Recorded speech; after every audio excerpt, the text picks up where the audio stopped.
The Chicago Bulls continued their path of change last night after drafting Matas Buzelis. But what exactly is he bringing to the Chicago Bulls? What does it mean for the Chicago Bulls' direction and lineups going forward? We're going to talk a little bit about that. Plus, we're going to look at the best players remaining in the draft that the Bulls could take a look at in the second round if they decide to trade into that second round. And AK gives a lot of clues on what could be in store for the future and the rest of the offseason for the Bulls. We'll talk a little bit about that as well and dive a little bit into the mailbag. All that and more right after this.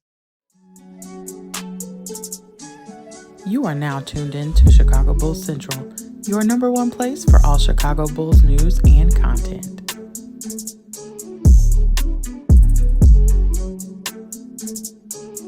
What's going on, Bulls fans? Welcome to another episode of Chicago Bulls Central, your number one spot for everything Chicago Bulls related. I'm the host there, Haize, but more importantly, you guys can follow the channel at Bulls Central Pod on every social media platform we happen to be on.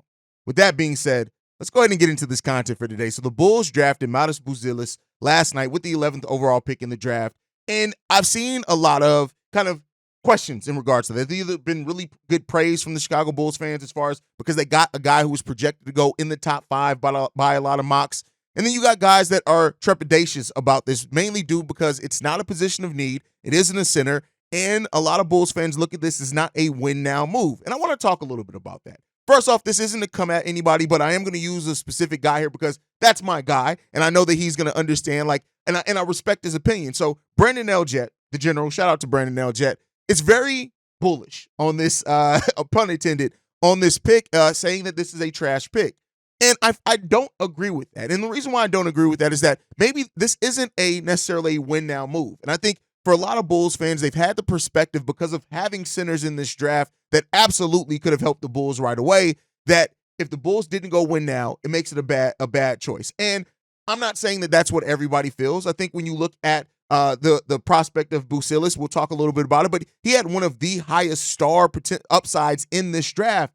And so the Bulls are going high upside. They're going younger. We talked about, is that something that they're really going to do? I think when you trade a 30-year-old for a 21-year-old, you draft a 19-year-old who will be 20 before the start of the season, your roster's getting considerably younger. And it indicates a change of direction for Bulls that is going to wind up with the Bulls probably being a worse team this year. But that's not necessarily the worst outcome.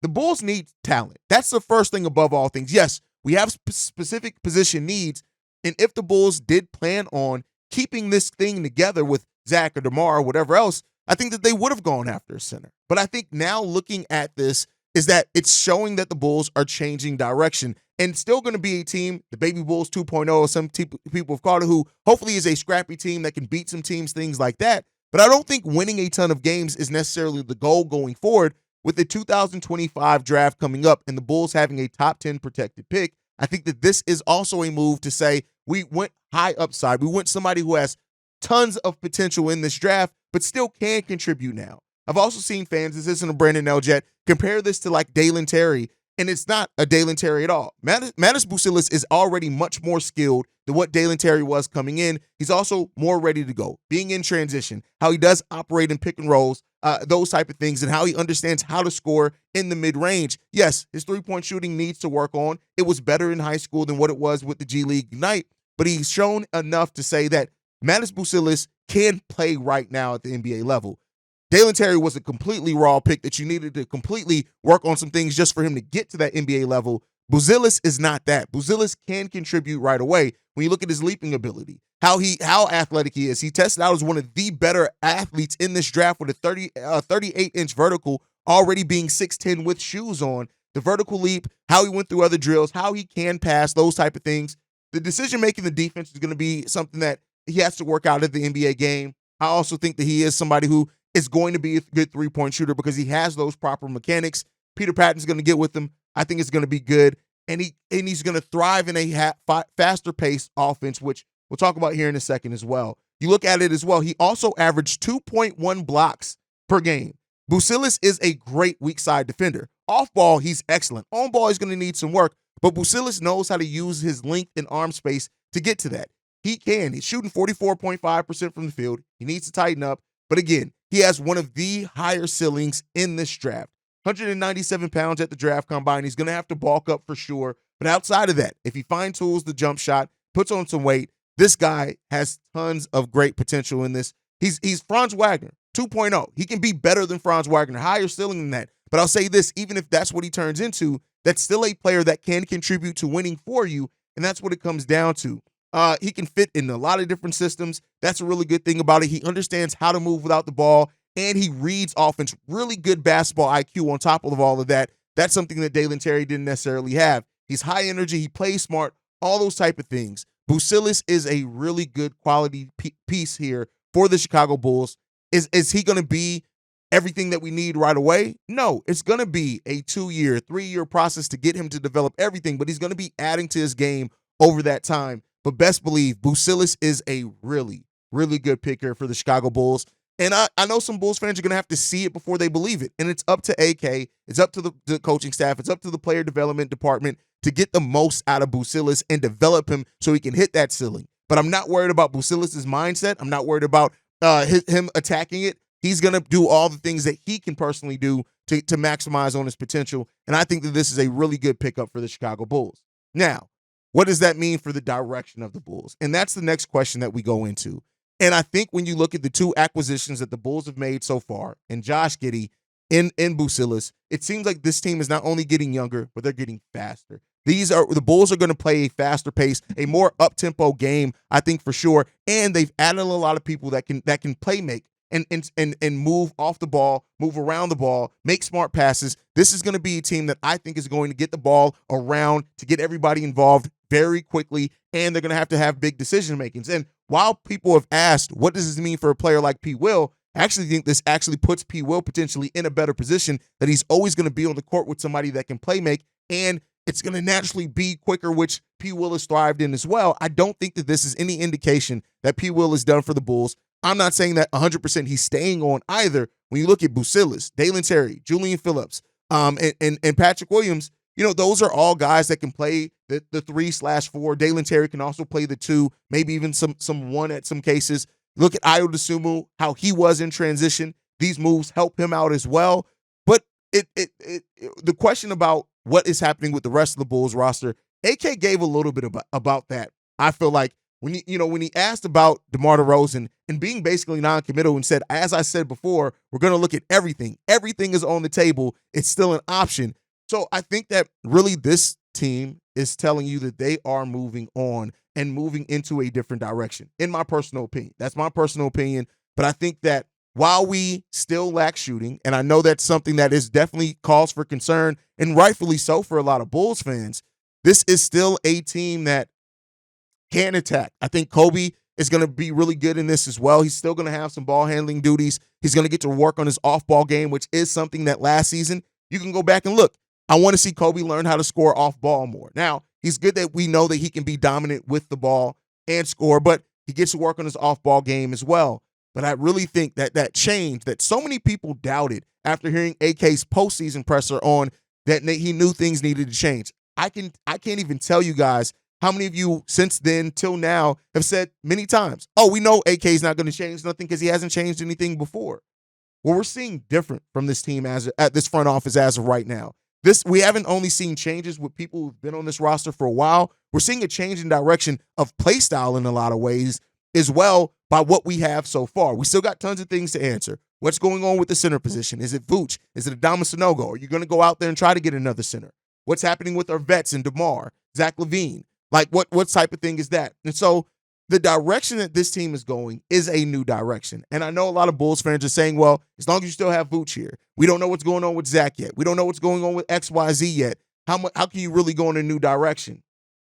And here's what I'll tell you. That now that we've theoretically added players that don't operate the same space as Nikola Vucevic likes to start his offense in, I tell you this, and I've said this for a long time, Vooch is going to still be the starting center. And if DeMar's not here, I'm not saying that's why they should move off of DeMar, but if DeMar is not here, to me, he's going to be a lot more productive offensively. Defensively, he's always going to be what he's going to be.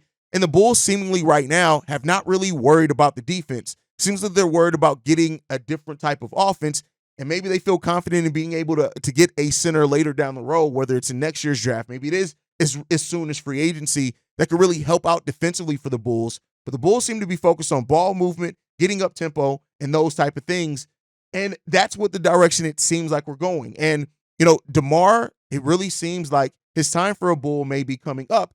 And I, for one, think that it's time for that. And that's not to say that DeMar has been bad.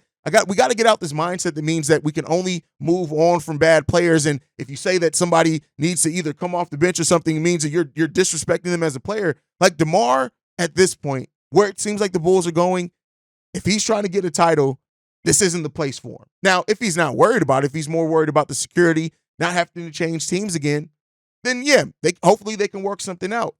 But it seems like this marriage is naturally coming to an end. And then as far as the Zach LaVine piece, a lot of teams made deals on yesterday's draft day, and it's led a lot of Bulls fans to ask, well, why didn't the Bulls? AK wasn't aggressive enough. And here's what I'll tell you. We've always known that Zach LaVine is a high probability of being a consolation prize for some teams, meaning that if they strike out in free agency at their target number 1, they may pivot to Zach LaVine. Didn't happen on draft day. I don't expect it to happen on draft day number 2. So, it's going to be maybe until the second week of free agency until we see something. It could very well be that. And so, a lot of teams that made moves yesterday gave up multiple picks. The Bulls didn't have that to give up, or they gave a lot of future picks. The Bulls don't seem inclined to give up future picks because it seems like they're going to be bad and be trying to develop naturally through the draft like they should have been doing anyway. All those things point towards a really big change of direction for the Bulls. And AK kind of said that as well. In his post-draft press conference, when asked about trading for Giddey instead of picks, he said this: "That's a trade that we preferred over picks because it's hard to acquire players this young, this productive, that early into their careers, especially when he already has like 11 triple-doubles in his career. We're just excited, and we thought that was the price to pay for Josh." What did I tell you guys? I said that the Bulls looked at Josh Giddey and said he's young enough to be in this draft, and he's probably better than anybody we can get in this draft. And that is, they looked at Josh Giddey as getting basically a draft selection. Now, if this was 2025, yeah, they probably would have took the pick. That's how deep that draft is. But ultimately, the Bulls decided to go with a talent that has shown some things at the NBA level, has shown an ability to get triple-doubles, has shown an ability to play make, has shown an ability to score in the mid-range, has shown an ability to get to the rim. He's shown these things. And so they went with something that was already, they kind of knew what it is, with tremendous upside, but that does take the risk of paying him. And I'm not going to lie. If Josh Giddey has a great season this year, even if we move on from Zach LaVine, we could potentially be right back in a very similar situation because we got to pay Josh Giddey. And that is concerning. But if he shows out, that's a risk that you're willing to take, because instead of paying a Zach LaVine, who's been primarily injured and was moving towards being closer to 30, Josh Giddey isn't even technically in his prime yet. So if you got to pay somebody, that's the guy you want to pay. Now, as far as the Patrick Williams piece, I know I talked a little bit about that earlier. I can see it going either way. I can see it absolutely happening to where P. Will, maybe they do explore sign and trade options for P. Will, especially if it gets them a pick in 2025. But I could still see Patrick Williams coming back to this team as well and helping contribute to the Chicago Bulls in this new look offense that it seems like the Bulls are building. And then lastly, as far as the new direction, a lot of Bulls fans have raised concerns about a new direction, but still Billy Donovan. And I share those concerns. And I don't really have an answer to that other than maybe they feel really confident in Billy Donovan's ability to develop. They did bring in 2 assistant coaches in not Dan Gilbert, because that's what's the guy? Listen, I made a mistake on his name before, but they brought in 2 assistant coaches that both have been heads of player development in a while for over their careers. And so with the Bulls going younger and having 2 guys that have been instrumental in developing guys like Jokic, Michael Porter Jr., Jamal Murray, right? They brought in those guys. The other guy who coached on the Heat, worked up through their video department, but also was a head of development, worked with Bam, things like that. This could be the fact that the Bulls looked at what they said and said, hey, Billy, we don't feel necessarily confident in the route that we're going. Let's bring in some assistants that can help develop these young guys that we plan on bringing in. And that's what it seems like the Bulls are doing. Let's see if the direction pays off. Going in a new direction can be scary. It could mean that the Bulls are going to be bad for a couple of years. And we could be talking about those 30-win teams at most. And that may be lucky, but we'll see what it goes. This is still a team that has talent. And overall, I like the fact that the Bulls we still got to see them execute it, but it seems like they're finally going in a different direction. Now, with that said, draft day 2 is today at 3 p.m. Chicago time, 4 p.m. Central. And I want to talk about the players that are still best and available that could fit the Chicago Bulls. First up, Kyle Filipowski, a player that I came into this draft process with extremely high on. I did come down on that, but now that Kyle Filipowski is there in the second round, it's tremendous upside there for Kyle Filipowski. Make no mistake about it. Could he not work out in the NBA? Yes. I'm not going to act like he's this foregone conclusion that he's going to be this great NBA player or anything like that. But the risk now at getting him in the second round, which you don't have to attach long-term money to, you don't even have to attach big money to, and it gets him an opportunity to maybe even go in the G League, maybe even, develop him. This is still a guy who even yesterday, most mocks still had him going in the 20s. Again, like they got great value out of that pick that they got Buzelis at, they could do that again with Kyle Filipowski if they decide to buy into the second round. The way he can ball handle, his feel for the game, the fact that he does have that dog in him, 6'11", with a 6'11" wingspan, 230 pounds. He has the size that you think he can contribute with. Doubled his blocks, right? Can block shots, can score a little bit, can shoot on the mid-range, can handle the ball. If the Bulls were to get Kyle Filipowski on day 2, that'll be a great day 2 pick for the Bulls. Next up, Tyler Smith. Now, I've been very low on Tyler Smith since initially doing the draft profile on him, mainly because he's somebody who you look at to be a versatile defender. He has the makeup to be that, and somebody who can bang down low, and he just doesn't do anything defensively right away. He fell in this draft mainly because of his inability to play solid defense. He has the upside of being a 3-and-D forward in this league, or maybe even center, but at the end of the day, his three-point shooting is probably his best asset right now. If he's not dunking, he doesn't have any back to the basket moves. Mid-range face-up game is okay, right? Solid enough in the post, but he brings no defense at all. None. But he has the makeup of being a really good defender when you look at him being 6'9" with a 7'1" wingspan, athleticism out the wazoo. So he's a guy on day 2. The things that hold him back, I'm not as worried about on day 2. And then lastly, as far as the centers, Adam Bona, this is a guy who I think has tremendous upside if you're looking at him in the second round. If you can get him there, this is a guy that I think can really, really outshine his draft status in a lot of ways. I think he can. Always kind of slated to go in the second round. 7'4" wingspan at being 6'8", almost 6'9". This is a guy who is going to be a role player. I don't think there's any starting level upside. I see starting upside for both Tyler Smith and Kyle Filipowski potentially, but Adam Bona is a really great athlete. He can do some really solid things for you. I think 40-inch verticals, that 7'4" wingspan, really good motor as well. If you're looking for a big to come off the bench for you, I like him a whole hell of a lot. He also does rim protect really well, also at almost 2 blocks per game, at almost 9% block percentage, which is really good as well. And then outside of the centers, Bobby Klintman, this is a power forward, small forward combo. What he can do in transition, how he can shoot, great athleticism. He finishes around the rim really good as well. He's a combo forward, which we have a lot on right now, so maybe that doesn't really work as well for him. But I like the guy. If he can develop his three-point shot and be consistent there, he's a guy that can really outshine any draft level that you get him at. And then lastly on this list is P.J. Hall. Power forward out of Clemson. This is a guy that has really good athleticism, 6'2", big, NBA body already. He can move around the basket. He can fit into a lot of versatile schemes. I think he could be a really good bench big for you as well. 52 threes made last season in college. So he's starting to show that ability to stretch the floor as well. Defensively, gives effort, not a really good defender, but again, offensive upside, really great there. And I know he said P.J. Hall was going to be the last one, but I want to talk about Johnny Furphy as well, only because this is a guy who I think that if a playoff team gets him, they're going to love him. He can be useful and be a reserve right away. He's, again, another one of those combo forwards, which it seems like we have a lot of, so I don't know if he fits, but I would expect him to probably be one of the first players taken in the second round because he provides really good quality there. So that's my thought process on the players left in this draft that the Bulls could take a look at. But before we go today, we do got one voicemail. That's from my brother Corn. I had to let him get his victory lap. Let's go ahead and play this now. Hey, what's the word, King? It's Corn, man. Let's get right into this, King. Post-draft, right? Post-draft. Reactions. Pleasantly happy. Very happy. I called it. It was something. Like, I don't know what it was, brother. You know, you can call divine intervention. I felt that he was going to fall to us around the 5th pick when they picked old boy, whatever the fuck.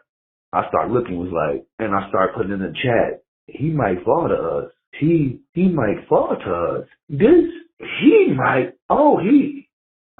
He's falling to us. And once I knew we had to pick, I already knew AK was going to pick that kid, man. Homer in both ways. He's from his hometown in Lithuania, and he's a hometown kid. Congratulations to Matas Buzelis. Congratulations for Acme for finally getting it right. Finally, you got it right. Restoring a lot of faith back into us Bulls fans, which we, trust me, we didn't have a lot of going into the draft. We didn't know what the fuck was going to happen. And, I am ready for the Baby Bulls 2.0. We all ready for it. I love DeMar. I love Zach. I love Booch. I love all those guys. The P. Will thing is very interesting though, too. I don't know. You think P. Will might be gone? It's I don't know. It's just the way it's kind of weird. But, last but not least, I got to bring him up. I got to say it. It's time for me to turn the fuck up around this bitch. Let me say it. At number 9, the Memphis Grizzlies select Zach motherfucking 80 out of fucking Purdue. What the fuck's up with y'all, man? I told all you motherfuckers that this man was going in the top 10 and he was going to be the shit, and he is with the perfect motherfucking team. Shout out to the Memphis Grizzlies, which is my nephew's favorite team. He's happy. He's fucking excited. So, hey, man, I just have to put that one out there. Zach Edey, congratulations. Nice pick. See Red Nation. We got our guy. It's a happy draft. Blessings. First of all, love your thoughts on Matas Buzelis, especially as it being somebody that you came around to later in this draft process, and then he won you over. Buzelis, yeah, AK got it right here. I'm sorry, I know a lot of Bulls fans aren't going to agree with that. That's my standpoint. That's my feeling, and I hope that Buzelis proves a lot of the doubters wrong. I think that he can. I really do think that he can, and I think he has the tremendous upside. The Bulls went upside here because we need talent. Is he a center? No. Is he a position of absolute need that we have for the Bulls? No. I tell you what, though, if you move on from Zach and DeMar this offseason, it is a position of need to get a wing in here. But with that said, I also think that the Bulls, AK said it. He described Buzelis as a wing. He's playing on the wing. No, Patrick Williams is not moving back to the 3. They see Patrick Williams as a 4. I've been telling you guys this for years. Listen to your boy Haize. And as far as Zach Edey, he went to a team, listen, this is a team that had Steven Adams on it.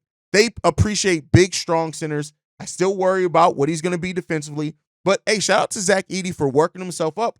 And like I said before, Zach Edey, extremely high basketball IQ, very strong guy, does have some post moves. I still worry about if he's going to work out long-term in the NBA. But listen, he went to a situation in Memphis where they have so much talent on that team that, they can minimize some of his weaknesses. And because he'll be playing next to Jaren Jackson Jr., I mean, they did really damn good here for Zach Edey. I think that's a really good place for Zach Edey to go, and we'll see what he can develop into. But great voicemail there, Corn. I know more of you guys left voicemails. Mailbag days coming up. We'll get into those there. But, guys, thank you so much for tuning in.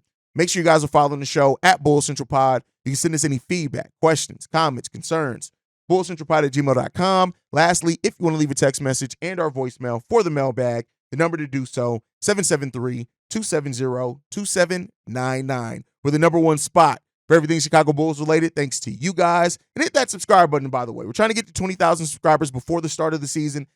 In exchange of that, I'll be giving you guys the best daily Chicago Bulls content that you will find anywhere. But, guys, thank you so much for tuning in. Like I like to end every episode on, go Bulls. Love you guys. See you right if you can, y'all. Peace. This has been a presentation of the Break Media.